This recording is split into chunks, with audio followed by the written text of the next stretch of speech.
नमस्ते दोस्तों। अब आगे बढ़ते हैं। आपने हमारे बहुत सारे एपिसोड कॉन्शियसनेस से संबंधित, एनर्जी से संबंधित आपने देखे होंगे या देख रहे होंगे। अब आज का जो एपिसोड है वो बहुत इम्पोर्टेंट है। मैं शुरुआत करती हूँ रूमी की एक कोट से। आप रूमी के बारे में जरूर से जरूर जानते होंगे।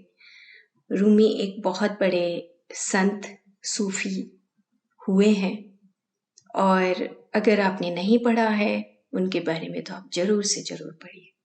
तो मैं उनकी एक कोट से शुरुआत करती हूँ। वो बोलते हैं, प्यूरिफाई योर आईज, अपने आंखों को शुद्धता से भर दो। Purify your eyes, see the world, और फिर दुनिया को देखो। Your life will fill with radiant forms, और तुम्हारी जो जिंदगी है वो एक शुद्ध और चमकदार स्वरूपों से भर जाएगी। एक बार मैं फिर से इंग्लिश में बोलती हूँ और फिर हिंदी में बोलूंगी। Purify your eyes, see the world, your life will fill with radiant forms. अब इसको हिंदी में बोलते हैं कि तुम अपनी आंखों को शुद्ध कर लीजिए और फिर दुनिया को देखिए, और फिर तुम्हारी जो दुनिया है वो बहुत सुंदर सुंदर चमकदार पवित्र स्वरूपों से भर जाएगी। इसका मतलब क्या हुआ दोस्तों? जीवन का मीनिंग क्या है? ये जो हम एक दूसरे को देख रहे हैं, इसको हम भौतिक शरीर मानते हैं, स्थूल शरीर मानते हैं, मैकेनिकल शरीर मानते हैं, मशीन मानते हैं, है ना? लेकिन जीवन इस शरीर के अंदर बह रहा है। हम उस बात को नहीं समझ पाए हैं आज तक। बहुत कम क्षणों में हम उस बात को समझ पाए हैं कि हमारे शरीर के भीतर जीवन बह रहा है। जैसे कि रूमी ने ये जो कोट कही, कैसे कही होगी, कैसे आया होगा इनके भीतर से कि प्यूरिफाई योर आईज। जब आप ये जो आंखें, जो इंद्रियां हमें दी गई हैं, बहुत ध्यान से समझिए इस बात को कि आंखें जब सामने देखती हैं इस भौतिक जगत को, तो ये तो पूरी दुनिया देख रही है। 7.9 बिलियन जो पीपल हैं, जो इस धरती पर लोग रहते हैं, वो इस धरती पर आंखों के सहारे पूरी भौतिक जगत को देखते हैं। फिर रूमी अलग कैसे थे, जिन्होंने कहा purify your eyes and C the world, और पूरी दुनिया को देखिए। आंखों का जो फंक्शन है वो क्या है? आंखों का फंक्शन, अगर हम पिछले एपिसोड की बात करें तो हमने कहा कि जो ये हमारा दिमाग है, हमारी ऊर्जा शक्ति है, और जितने भी अलग अलग तरह के अंग हैं उनका एक काम है, फंक्शन करते हैं। जैसे दिल धड़कता है, फेफड़े सांस लेते हैं, आंखें देखती हैं, कान सुनता है। ये हमें बहुत समझ आता है, हम बचपन से प्राइमरी एजुकेशन में ये सब पढ़ते हैं। आंखें देखने के लिए होती हैं, कान सुनने के लिए होते हैं, त्वचा का स्पर्श करने के लिए होता है। लेकिन फिर भी आज भी हम पूरी दुनिया में बिखरे हुए क्यों हैं? यही बात समझने वाली है। तो हम अब इस जीवन को किस प्रकार से समझें? एक आंखों के माध्यम से। आंख एक कोमल हमारे शरीर का स्पंदन, सेंस ऑर्गन है, स्पंदित करने वाला, देखने वाला, जहां पे हमें, जब हम पूरी भौतिक दुनिया को देखते हैं तो हम महसूस करते हैं। ये एक उदाहरण के रूप में हम सभी अंगों को फिर हम बारी बारी से हम खुद आंख बंद करके देख सकते हैं। आंखें दूसरे हमारे शरीर के जो नाड़ी तंत्र है उसके सहारे से और पूरी दुनिया के बाहर जो ये भौतिक जगत है उसको आपस में मेल खाने के लिए एक हमारे पास एक बहुत सुंदर हमारे पास आंखें हैं देखने के लिए। अभी जैसे कि सुंदर शब्द बोला, जरूरत नहीं थी सुंदर आंखें बोलने की, हम सिर्फ आंखें भी बोल सकते थे। लेकिन आंखें क्या करती हैं, उनका जो फंक्शन है वो दिखाने का है। बहुत साधारण सी बात मेडिकल सिस्टम में ये हम जानते हैं, समझते हैं, एनाटॉमी में, फिजियो में, पैथोलॉजी में। और मेरे मेडिकल कॉलेज में ये शिकायत भी रही कि आंखें सिर्फ इस काम के लिए नहीं होती हैं कि हम सिर्फ उसके फंक्शन पढ़ें और बस अपनी ज़िंदगी ख़त्म कर लें कि आंखें कमज़ोर हो गई तो चश्मा लगा लें या आंख में कुछ गिर गया तो आई ड्रॉप्स डाल लें। नहीं दोस्तों, आंख का फंक्शन ये नहीं है। जो बड़े बड़े कवि, जो बड़े बड़े सूफी संत, जो बड़े बड़े ऋषि बता गए हैं, शायद वो हमारी आंखों के आगे अभी भी धुंधला है। हम उन चीज़ों को नहीं समझ पाए हैं कि आंखें हमें किस लिए दी गई है। सुंदरता को देखने के लिए, ये बाहर की दुनिया को पहचानने के लिए कि ये जो प्रकृति है, ये हमारे सामने जो इंसान है वो कितने खूबसूरत हैं। उनके अंदर बहुत कुछ छुपा हुआ रहता है, जैसे हमारी आंखों के भीतर बहुत कुछ छुपा हुआ है। आंखों के ऊपर कितने सारे फिल्मी गाने बन चुके हैं, आंखों के ऊपर कितनी सारी कविताएं बन चुकी हैं। कवियों ने अनेकों अनेकों बार आंखों की सुंदरता के बारे में लिखा है, लेकिन सबकी आंखें तो एनाटॉमिकली तो सबकी बराबर है, वही सेम फंक्शन करती हैं। तो फिर हमारा जो प्राइमरी एजुकेशन है, मेडिकल सिस्टम है, वो कहीं हमारे पर्पस को खो दिया है। हमने अपने उस पर्पस को खो दिया कि हम आंखों से और क्या देखना चाहते हैं। जैसे मान लो आंखों के बाद हम हृदय की बात करते हैं। हम कहते हैं कि दिल धड़कता है, लेकिन किसी किसी के ऊपर दिल मरता है। तो फिर इसकी ये भाषा क्या हुई? ये तो कवि की भाषा हो गई।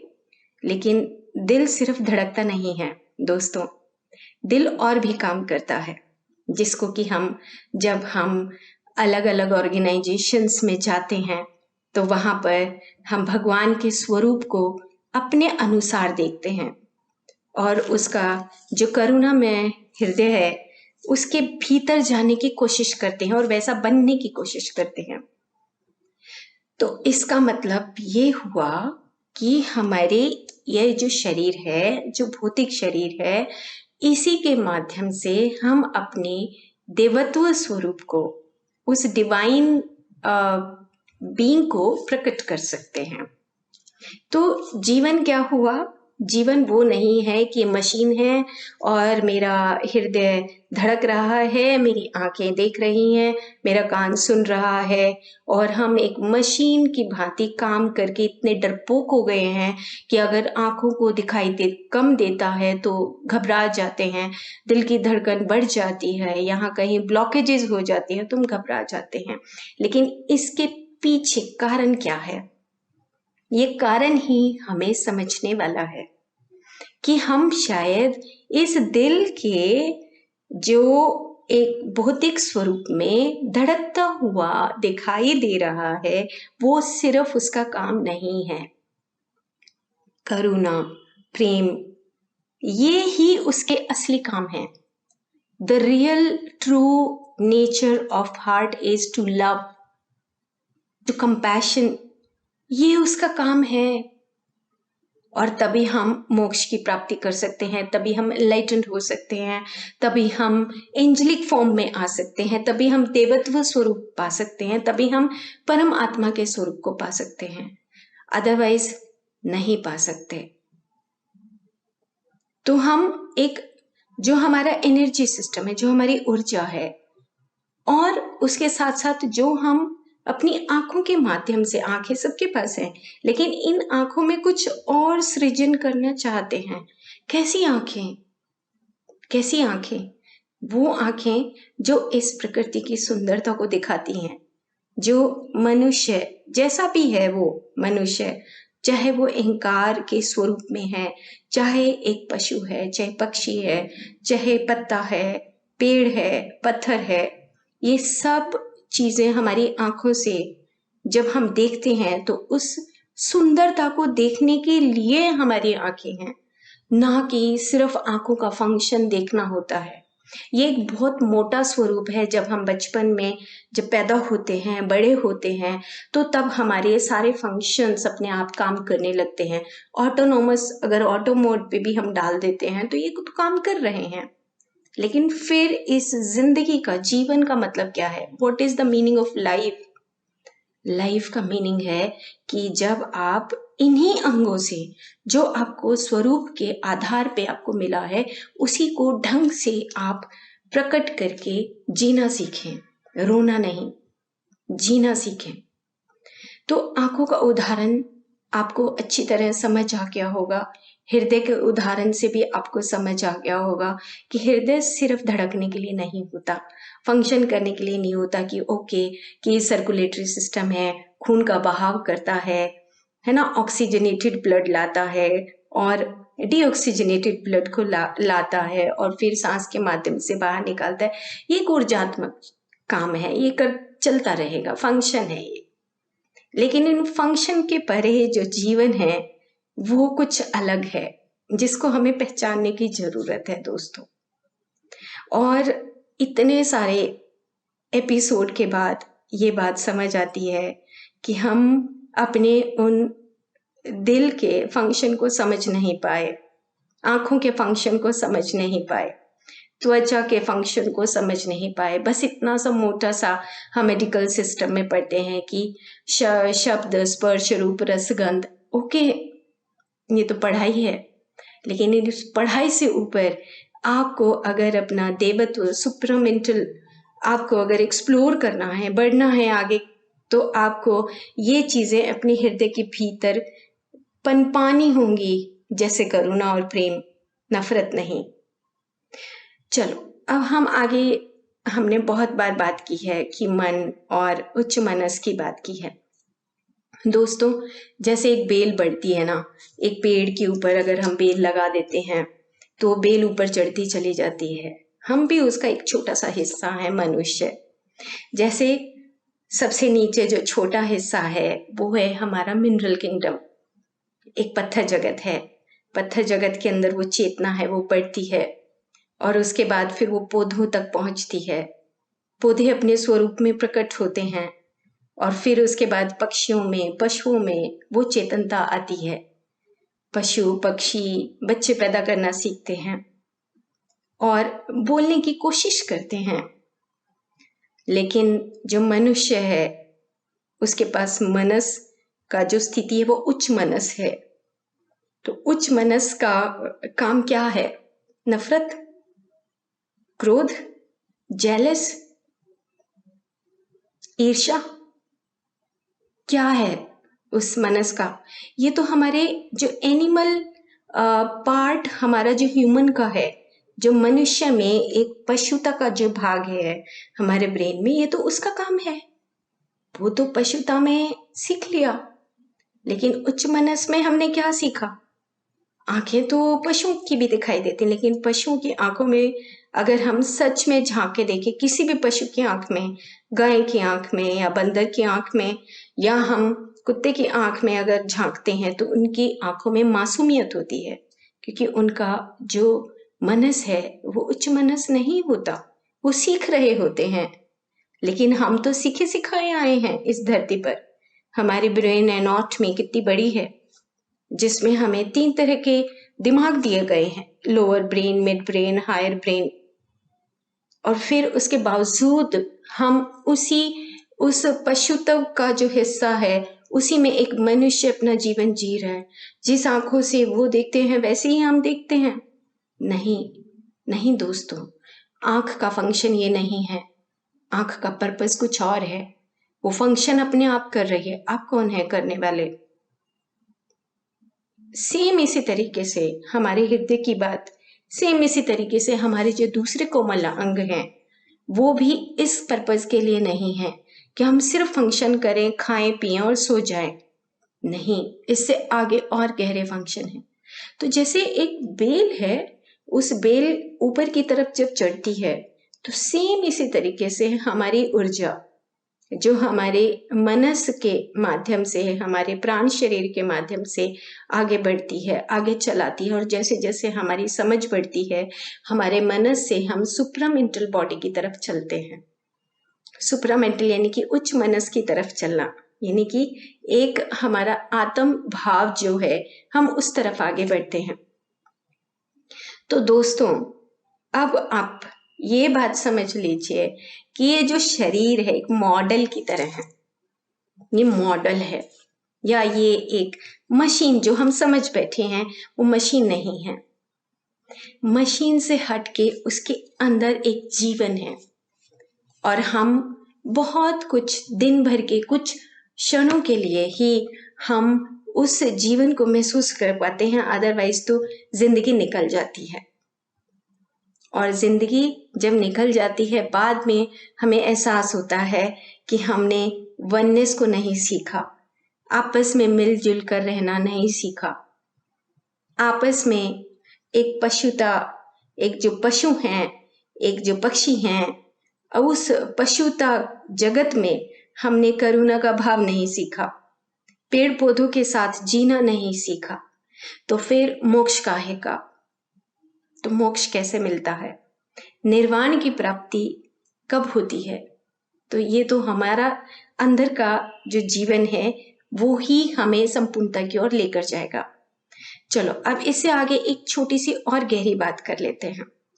वो गहरी बात क्या है कि हम जब शरीर के बारे में पढ़ते हैं तो हमने पिछले एपिसोड्स में ये बता दिया कि ये एक भौतिक शरीर है, प्राण शरीर है जिसमें हमारी ऊर्जा बहती है, एक मनस शरीर है, एक उच्च मनस शरीर है और एक आनंदमय शरीर है और उससे ऊपर भी और शरीर हैं। लेकिन इसके साथ साथ हमारे भीतर जो चेतना शक्ति है और जो हमारा यूनिवर्सल इंटेलिजेंस है, जिसको हम आयुर्वेद की भाषा में महत बोलते हैं, अहंकार अलग है और महत अलग है, यानी कि हमारी सेल्फ आइडेंटिटी। अहंकार के हमारी सेल्फ आइडेंटिटी क्या है?